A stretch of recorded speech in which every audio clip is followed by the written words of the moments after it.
Oh, hey, I didn't see you guys there. I'll be with you in a second, okay?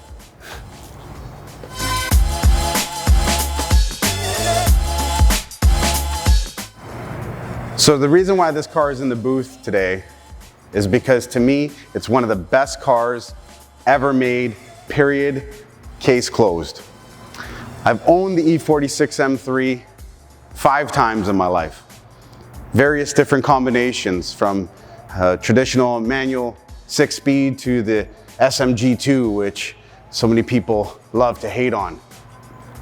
Throughout my years, the first M3 I ever owned was actually an E46 M3. And I remember that was a 2004 carbon black on cinnamon. Beautiful car, great combination. What originally brought me to the E46 M3 was back in the late 90s when it was first introduced to the world. And it grabbed me in a way that no other BMW had done before. Of course, E30s are wicked. E36, although people don't love them, I kind of love the style of it, but still looked a little bit immature. And when the E46 came out, it was finally a real contender for the 911 at the time, in my opinion. Of course, the 996 had just been introduced as a 99 model year car. And in 2001, just 2 years later, this beautiful, it is the most handsome coupe ever designed. Like, like beautiful doesn't even really do it.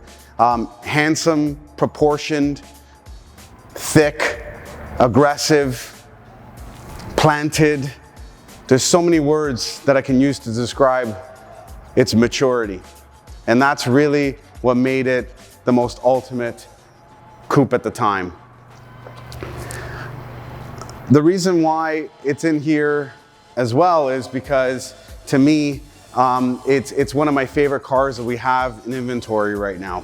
It's been very hard to find good, clean ones that haven't really been put through the ringer, modded up all to hell. And not to say that I'm against that, I modded every one I've ever owned, but obviously if we're looking for a collector grade piece, we need to find one that's been completely unmolested. And I think that's kind of what we found in this particular one here. From a technical standpoint, the E46 M3 was really a marvel. The 3.2 liter S54 inline 6 in this thing developed 333 horsepower. Individual throttle bodies nicely laid out. Beautiful dual overhead cam engine. And really built and designed at a time when the engine bay was very important. You know, you'd pop the hood and that'd be part of the experience that you'd have with a car like this. You know, this day and age, you know, compact manufacturing, effectiveness in manufacturing and packaging has kind of taken that away from us. This is a last of an era of engine, you know, cars that were developed and built with purpose and design in mind. So this particular example here is a 2006 M3. This is the last year of production, which started in 2001. About 85,000 total M3s were produced, including all the variants. This day and age, we can probably, well, most of you have probably noticed that a lot of the cars have been creeping up quite steadily in value. You know, today even a 150 to 170,000 kilometer Canadian piece, which was, you know, decently looked after, is probably hovering somewhere in the $25,000 to $35,000 range in terms of value. So we obviously very much believe in the future of this car. Again, going back to this specific one, being a 2006, finished in silver gray over black Napa, optional 19-inch wheels, optional rear sunshade. Wasn't overdone. A lot of them in 2006 would have been spec'd with the ZCP package or competition package, which gave you, you know, more aggressive style motorsport wheel. I believe it was a little bit lowered from factory, stiffer suspension, and I think it got an Alcantara wheel with the new M Dynamic mode that they were introducing for models to come. The purity of this particular one is what I love about it. You know, the ZCP was kind of a smoke and mirrors. Car actually was a little bit less comfortable. I'm actually a fan of this 19-inch wheel over that one. And again, I would probably say that less than 30% of all 06 were built without that.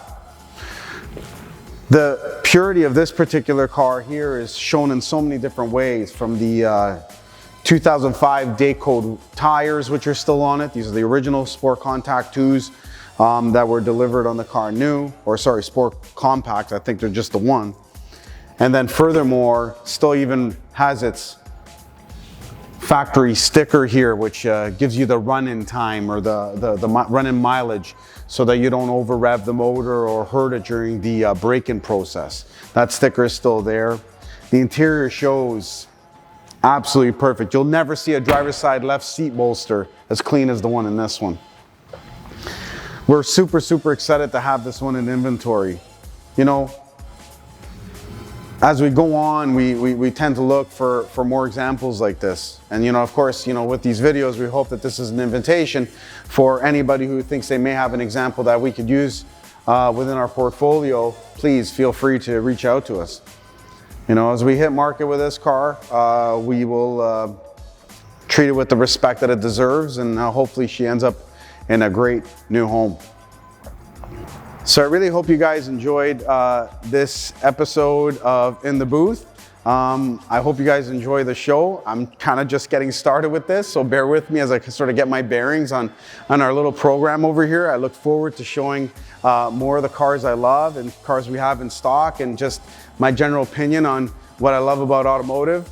And if you enjoy it as well, please hit that subscribe button and like this video. All right, guys, keep it real. Thank you so much. We'll see you next time.